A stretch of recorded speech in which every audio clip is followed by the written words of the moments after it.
My name is Hayden Karlheim, and I'm the training coordinator with the Philadelphia Department of Public Health in the Division of Disease Control and in the Bioterrorism and Public Health Preparedness Department.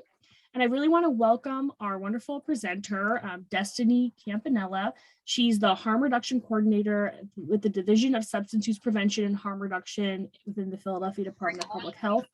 And tonight she'll be going over how to use test strips to test for fentanyl, and she'll be having one wonderful presentation. It'll be about an hour, and please feel free throughout to put questions in the chat box, and we'll make sure to monitor them throughout the presentation. So thanks so much again, everybody, and Destiny, take it away. Do I have sharing privileges so I can share my PowerPoint? I knew what I had.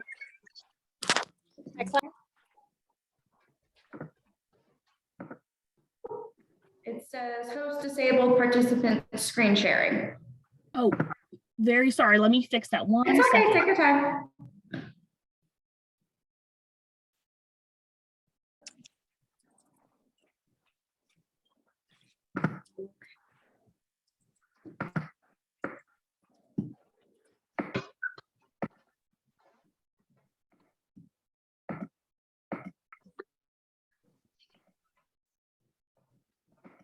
Okay, let me know if you can share now. Thanks. I got it. Okay. Oh. All right. Can everybody kind of see my screen? Okay.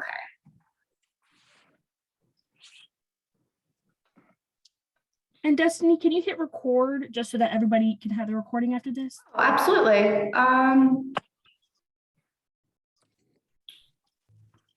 Where is the record?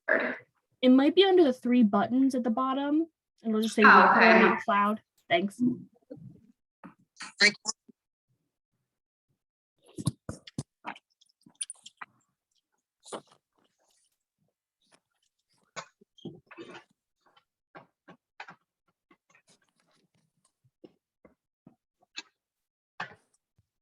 Okay.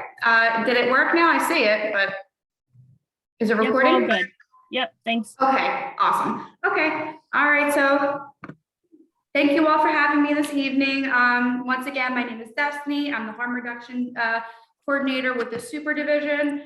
So I'm going to be doing a presentation on how to use fentanyl testing strips.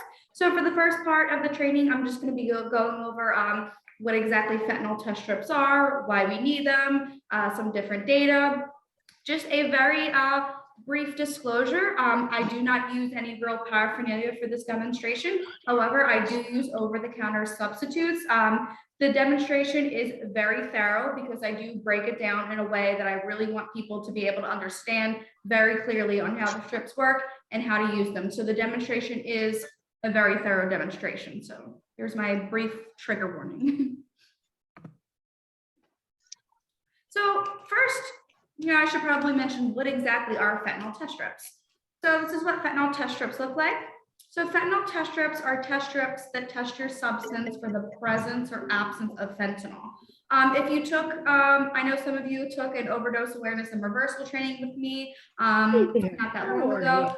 So some of the slides will be a little bit repetitive, so just kind of bear with me, but I think it's definitely worth rehearing some of the information. So if you kind of look at the back, there's really no instructions. For 10 years. I've never taken it. I had to mute somebody. So if you kind of look on the back of the test strips, there's really no instructions on how they exactly work or how to use them. So the training is actually really important. And if you kind of look online or look at different YouTube tutorials, mostly people just focus on how to test somebody's fentanyl or street illicit dope with it. So there's really it's little no instructions on how to use them on other substances.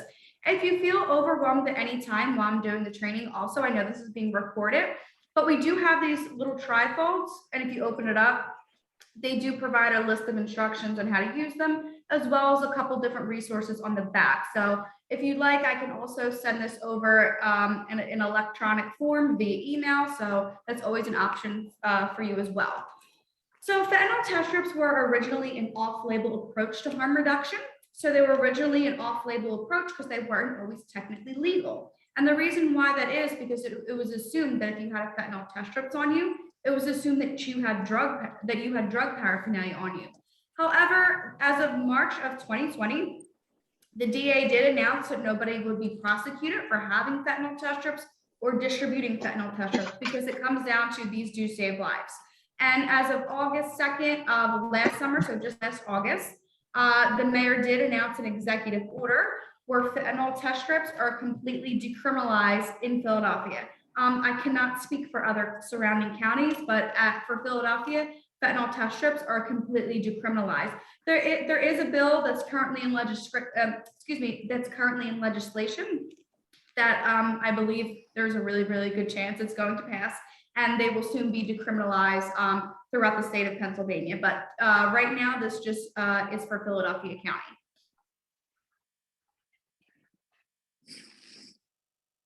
So like I said, some of this information is going to sound a little bit repetitive from the overdose awareness and reversal training. Oh, I'm sorry. Oh, I have people in the waiting room. I'm sorry. Okay. All right, we should be good now. Okay, so first, it's important to understand and know the difference between pharmaceutical fentanyl versus illicit fentanyl. I know we talked about this in my Narcan training. Pharmaceutical fentanyl comes in a patch. It's incredibly fast acting. If a person was given like some form of anesthesia, you most likely had some degree of fentanyl. So there is pharmaceutical fentanyl, but mainly when I'm talking about fentanyl test strips in this presentation, I'm mainly talking about illicit fentanyl. So when you hear about our heroin supply, specifically in Philadelphia, it really all does have some degree of fentanyl in it.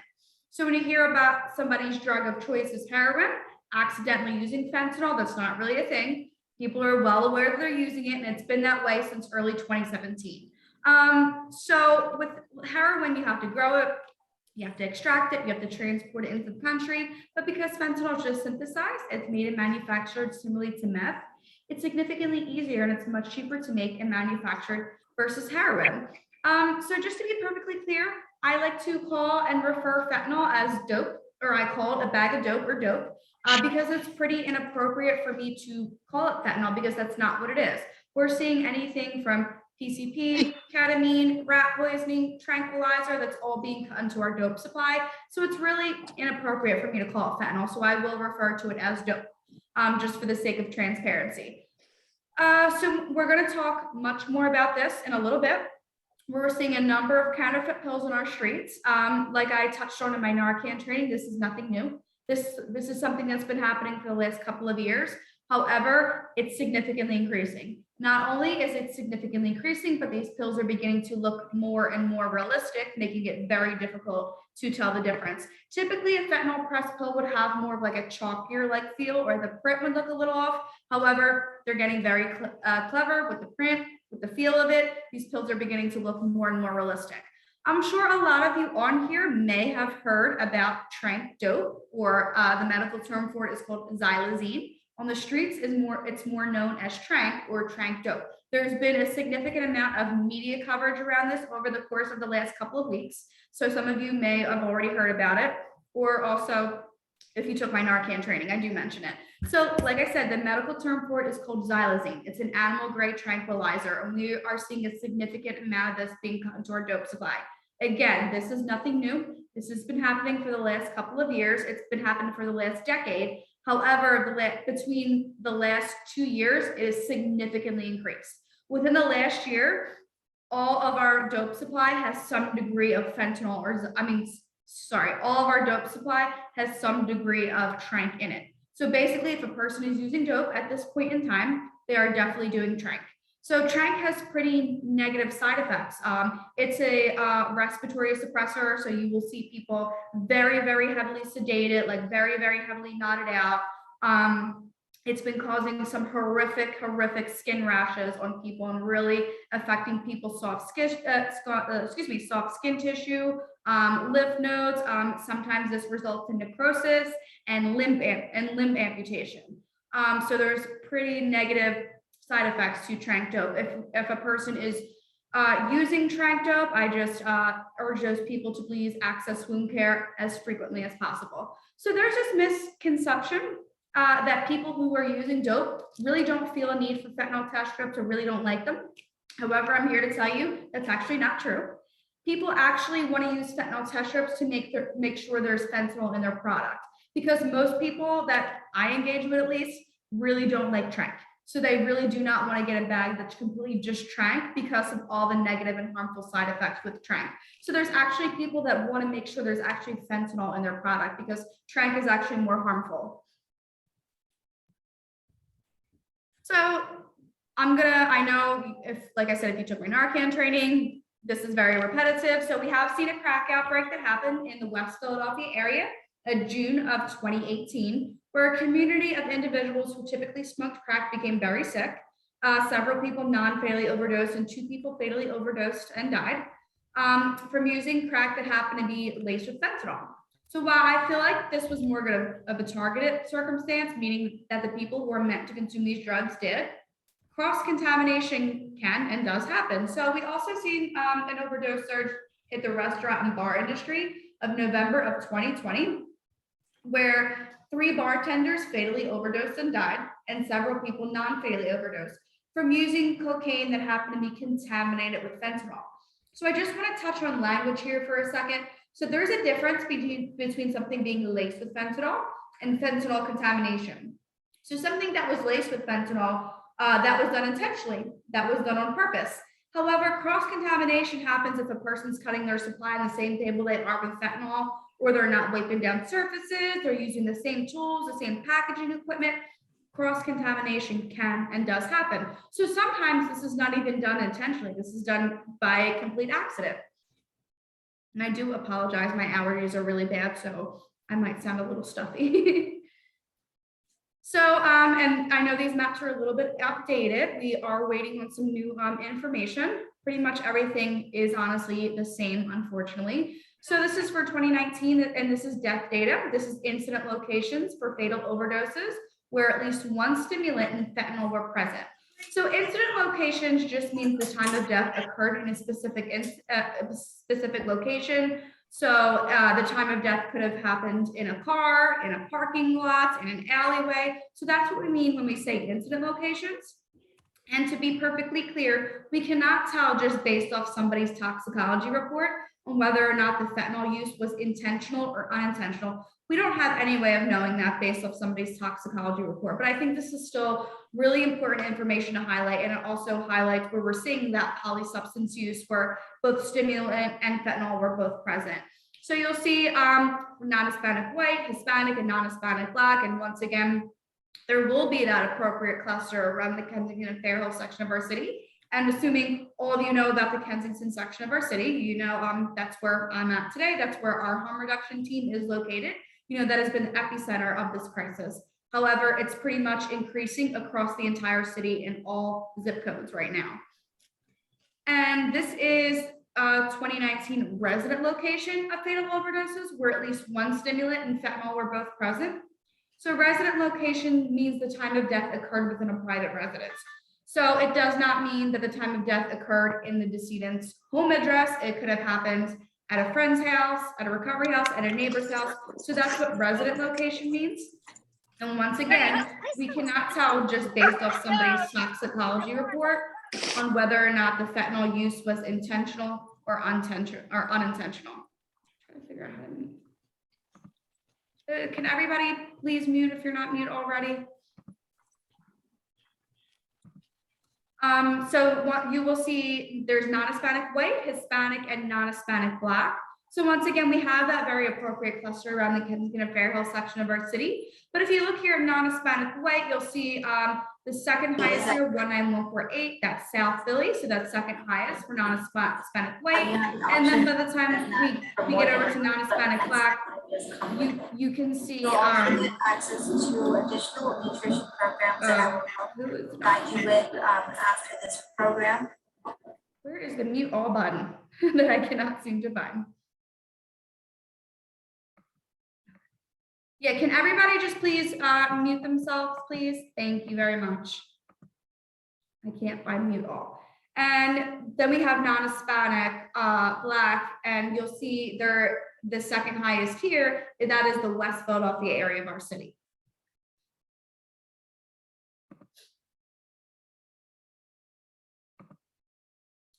So there was a health alert issued in September of 2020, where 2 individuals were seen at an emergency department from non-fatal overdoses from consuming counterfeit oxycodone pills. The street names for these oxycodone pills were M30 and A215.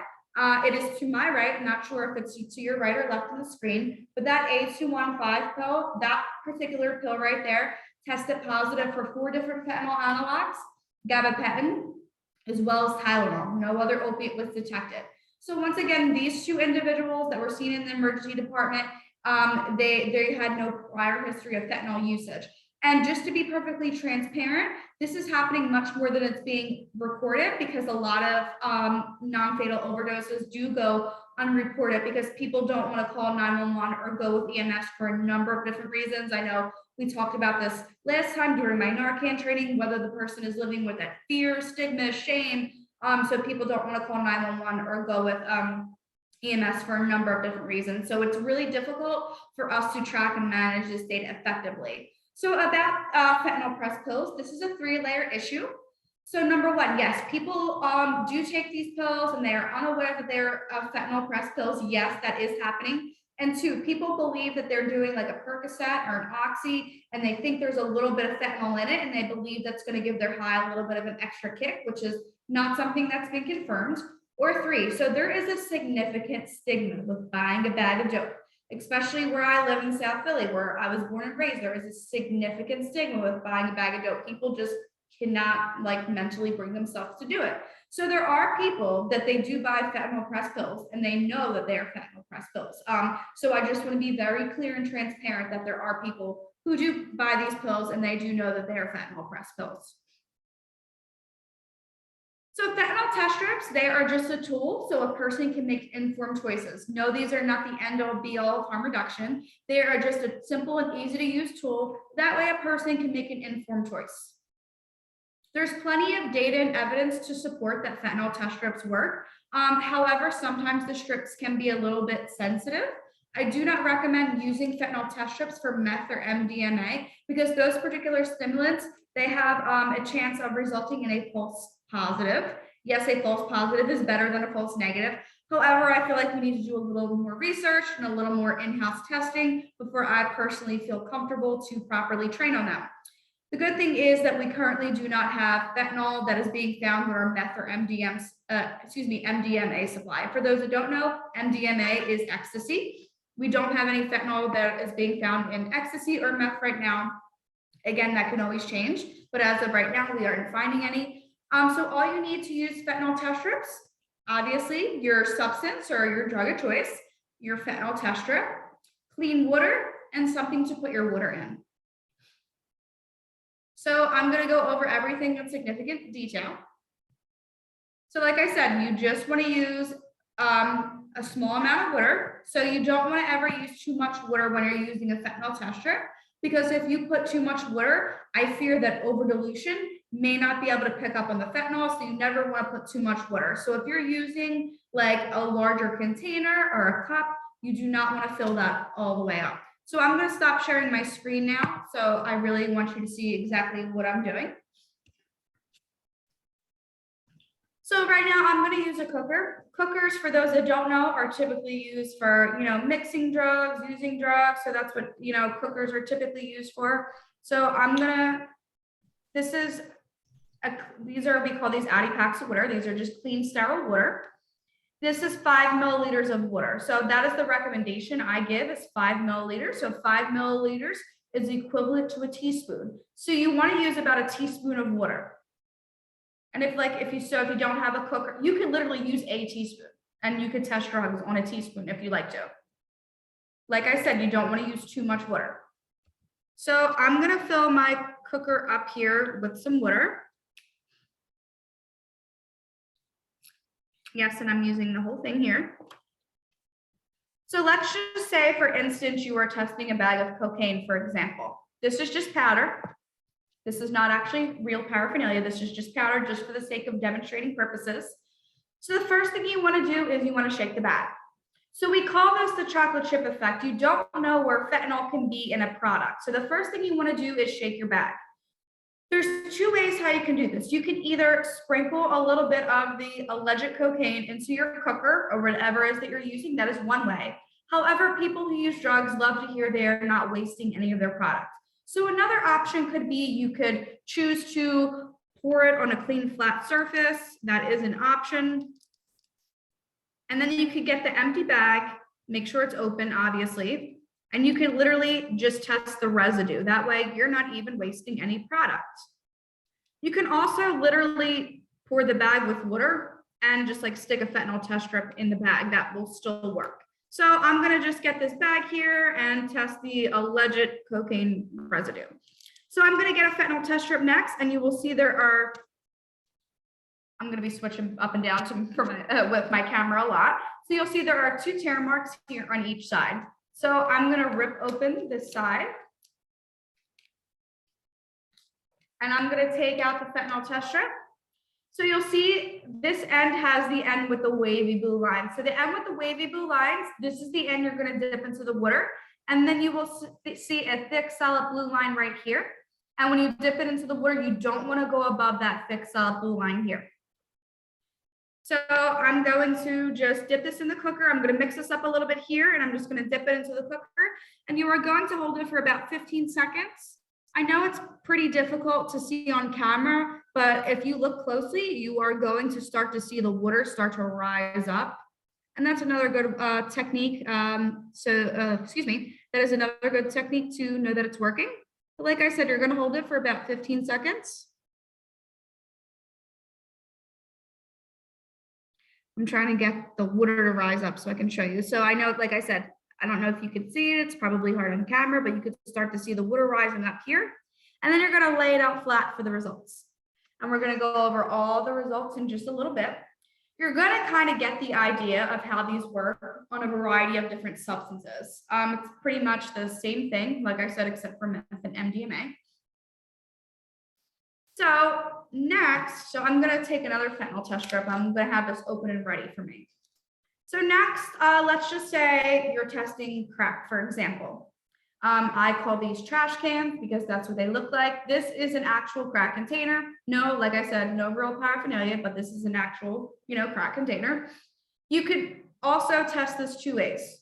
You could either take some of that crack rock out and put it into a water bottle cap, cooker, or whatever it is that you're using. Or if you have one of these, this is like especially helpful. Like I said, people who use drugs love to hear they're not wasting any of their product. So you can certainly take that product out. And there's one way you could do this. Look, I'm literally just gonna fill that trash can up with water. So I'm just testing the residue. And I'm gonna take another fentanyl test strip, and the end you're gonna dip into the water is the end with the wavy blue lines.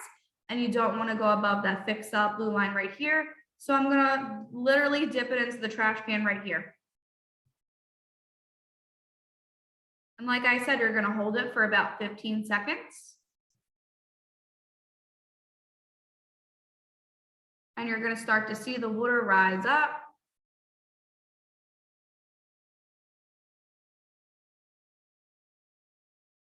I like to wait until I start to see the water rising up.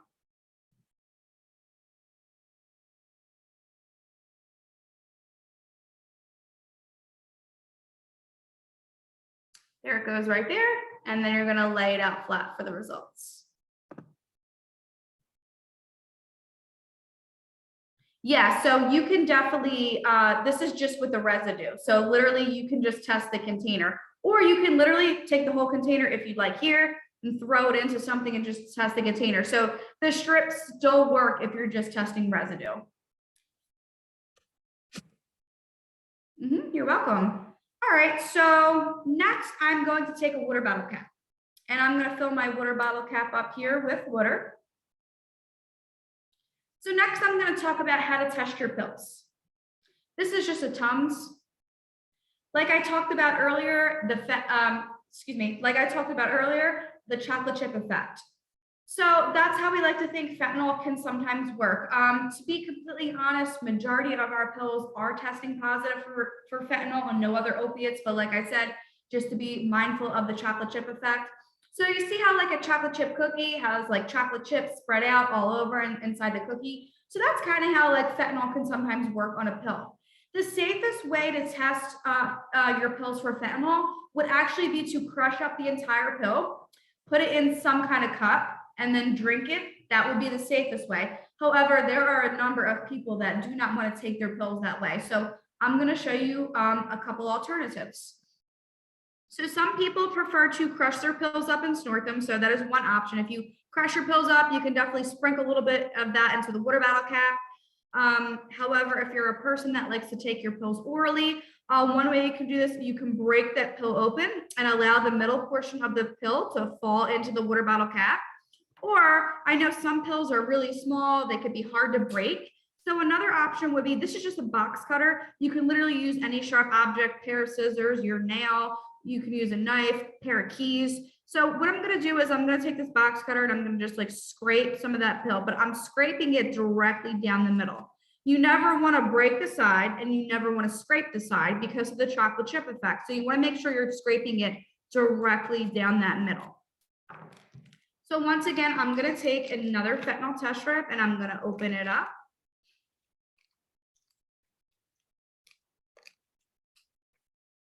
So once again, we dip the end with the wavy blue lines and we don't go above the thick solid blue line here. So I'm gonna mix this up and I'm gonna hold this in my water bottle cap for about 15 seconds. And if you're going to use this, you never want to use the same water bottle cap if you're testing another product. So for example, if you plan on testing another pill or anything else, after we tested this using this water bottle cap, you want to make sure you really wipe it out, or I really don't recommend actually using it at all because of that cross contamination, you might get a false, positive that way. All right, so now I'm going to go over all the results.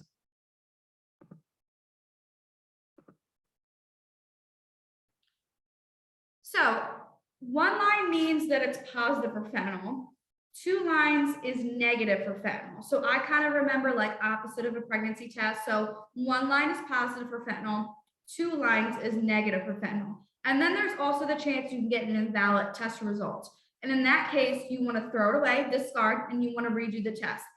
There's a couple different ways how you can get an invalid. So I have an example right here on the screen. So you can see there's an example of an invalid that there's no lines really coming up. It's really smudged.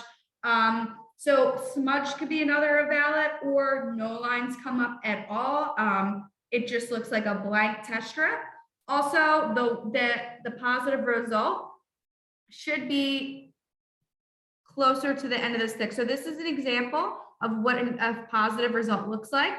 It should be the 1 line closest to the end that you hold. You can very obviously feel free to, do the test more than once for your comfort level if that's what you prefer. So once again, 1 line is positive for fentanyl. So like I said, there is a lot of data and evidence that support that fentanyl test strips do work. However, nothing is ever guaranteed. And like I said, sometimes the strips can be a bit sensitive.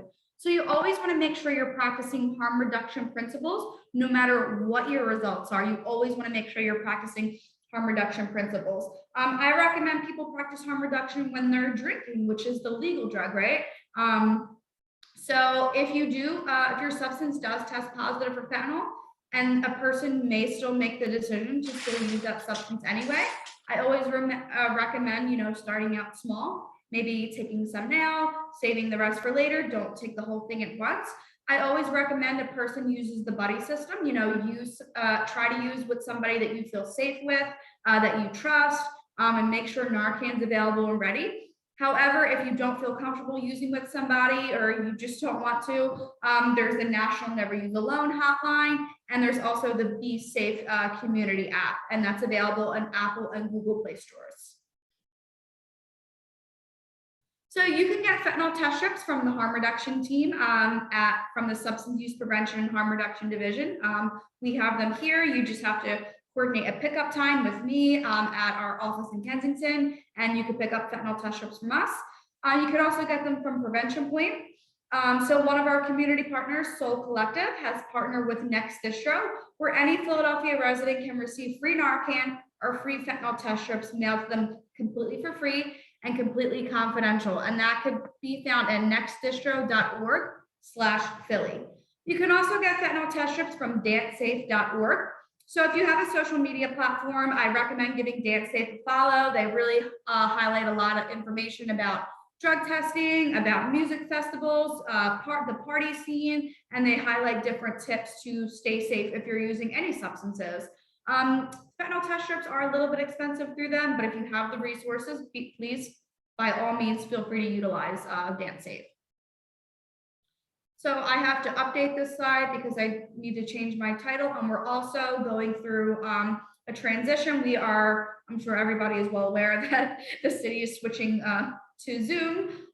So I don't have access to my GoToWebinar right now, and I'm in the process from transitioning virtual trainings to Zoom right now. Otherwise, I do offer this training once a month, completely free to the public at phillynaloxone.com. I don't have any training scheduled right now because, like I said, I'm transitioning to Zoom. So this slide's going to be updated, but typically I offer these trainings free to the public once a month with the option for people to get free fentanyl test strips mailed to them. So definitely circle back around if you know of anybody that would be interested. So that training is much, much shorter than my Narcan training. So does anybody have any questions, comments, concerns? I'm going to run through the track here, but you can also feel free to unmute yourselves. Thanks, Destiny. And I did want to let everybody know that we will be sending out the recording of today's presentation as well as the websites and that Destiny shared and everything. So don't worry if you can't write everything down right now. And yeah, we're more than welcome to answer any questions. Awesome. Okay, so I see, I'm going to read these out loud just in case anybody wants to hear them. So is there a supply of the strips for hospitals to provide on discharge? I know some providers have reached out to me, but to my knowledge, there really isn't much of hospitals, really, there's not too, I think literally only one hospital has reached out to me. It was actually the warm handoff program, I think. Yeah, I think so. But there's a number of different hospitals that are not providing these upon discharge now. So I just want to make sure I'm getting everybody's questions. So I'm going to scroll.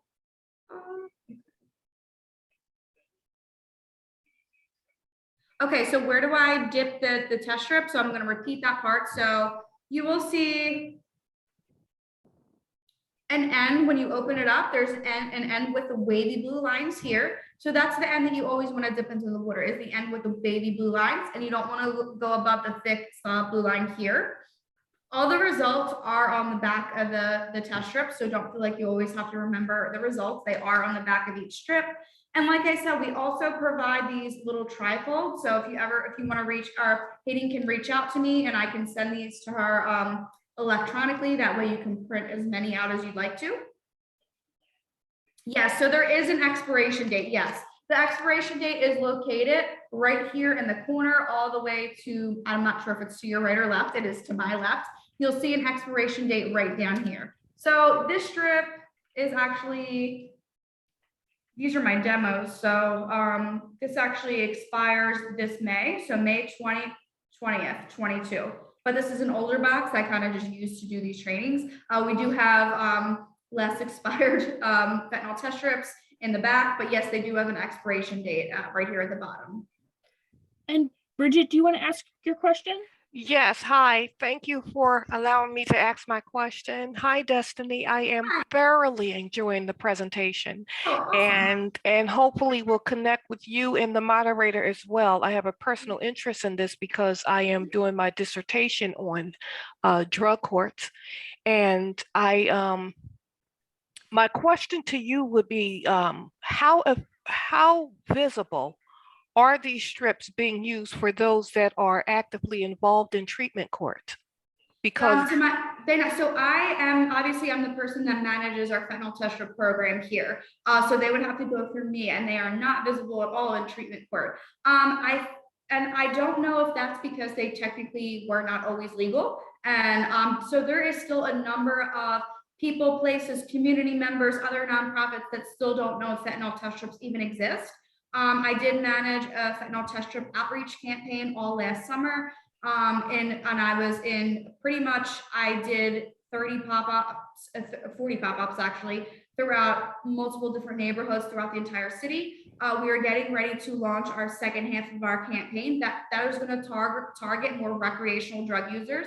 I'm looking to target like the bar and club industry, you know, the music scene, for more recreational drug users. So there's still so many people and programs and other community members and stakeholders that still don't know these strips exist. But I'm more than happy to connect with anybody and everyone who's interested in learning more about these.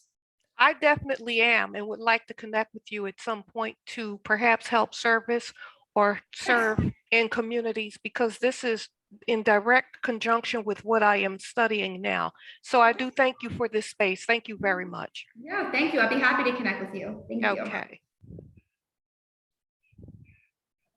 And I think Kathleen had just a question about how to read the strips again. If you can go over that slide one more time, Destiny. Okay, I'll go back to the slide. So, and like I said, all the results, they are on the back of the strips too. So one line means it's positive for fentanyl. 2 lines is negative for fentanyl. If you're not getting any lines at all, it's really smudged, nothing's coming up, that means it's invalid. So in that case, you want to throw that strip away and you want to completely redo the test. Like I said, I remember like opposite of a pregnancy test.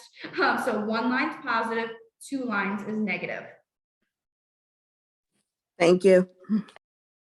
Yeah, so Gary, yeah, can you connect with me offline with that?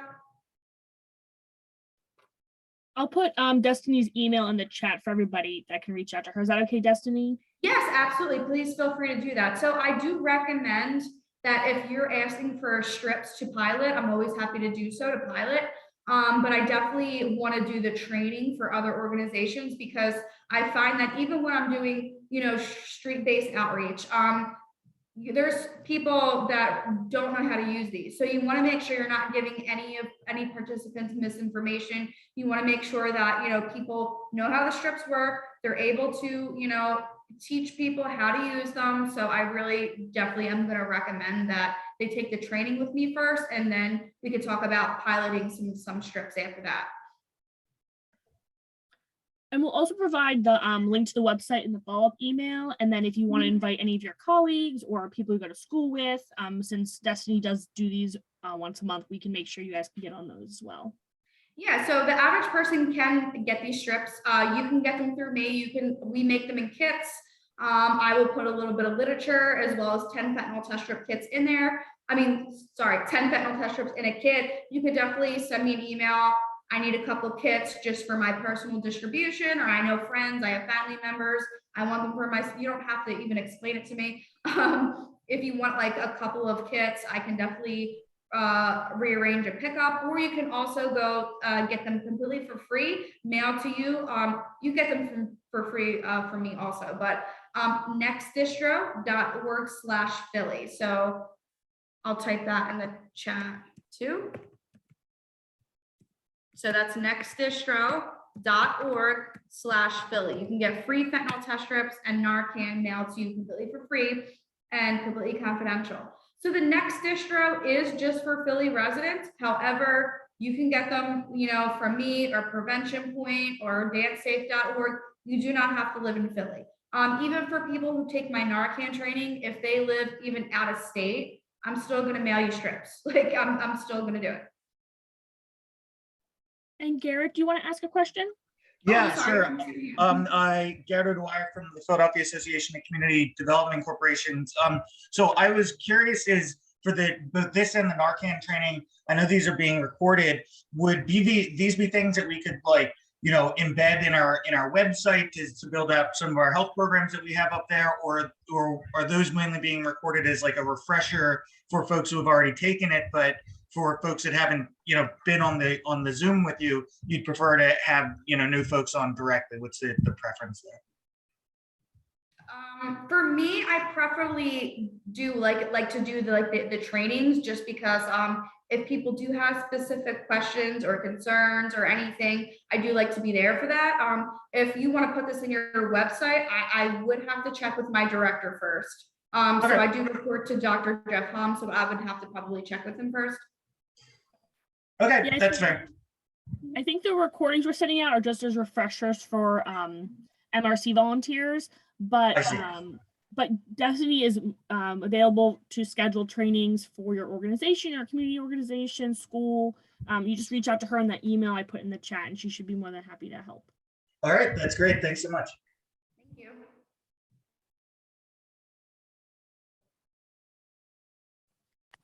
Any other questions for Destiny? Yes, it's Kathleen. I did my training like 3-4 weeks ago, the initial training on the fentanyl. Can I still request my certificate? I tried to send an email, it didn't go through. Perhaps I had it incorrect. May I still try again? Yes, I'll put my email in the chat to provide certificates for everybody. I know our MRC manager is on, has been out at a conference and then vacation. So if you need a certificate of attendance, you can email me hayden.carlheim@phil.gov, and you can receive a certificate. It's not CE credits, but it is a certificate of participation. Just follow up with me and I'll send that to you. But I thought the training a few weeks ago, that wasn't that CE credits for fentanyl training? Oh, for the Narcan training? Yes. I can check with our manager who works on the MRC training, and I'll make sure to like reach out to everybody. Okay. I know someone reached out about sending the recording. We'll just be sending it to our whole MRC list. So, and then everybody also who attended or registered for this training as well. And that'll most likely go out tomorrow. Okay, thank you.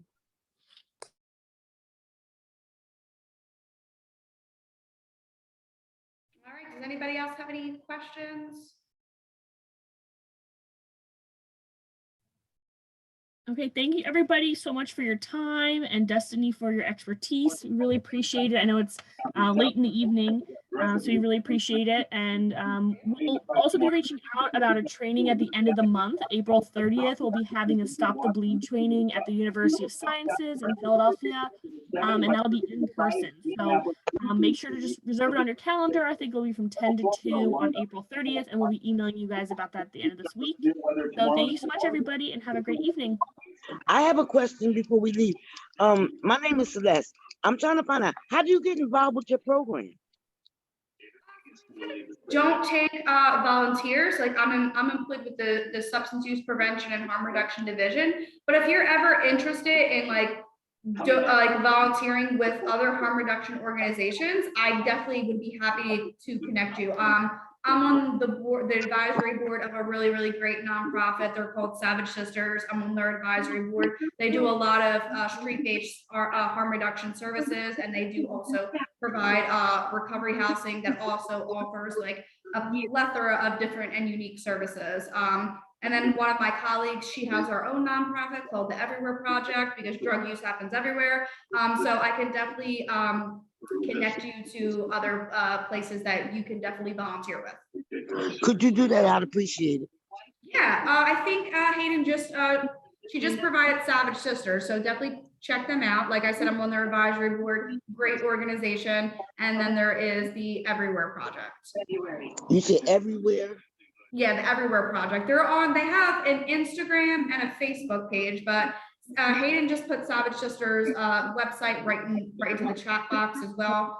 Oh, there's the Everywhere Project. Okay, yeah, both of them are located right here in the chat box. And I'll make sure to include these resources also in the email tomorrow. Okay. Everyone,